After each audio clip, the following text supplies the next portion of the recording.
Hello, thanks for joining me today.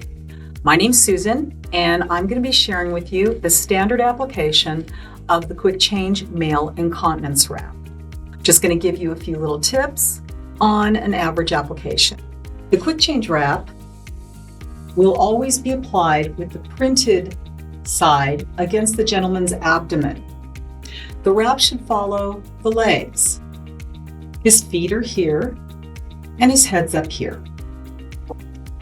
Just bring the penis up on the product, adjust so that you have a minimum of 2 to 3 inches between the tip of the penis and the top of the product. Then taking the pointed side at a 45-degree angle, cross over, you'll see that you have a firm, snug fit here and an alignment across the arch top.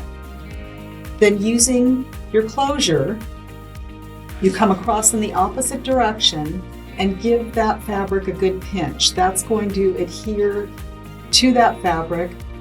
You have a nice, aligned, flat fan shape that will absorb all of the urine.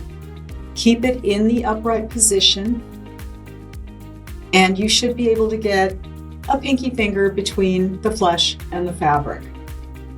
This will ensure a good snug fit and minimal, if any, leakage. Thanks for joining, and if you have any questions, please feel free to visit our website at QuickChange.com. Thank you for considering the QuickChange Wrap. Hope to see you soon.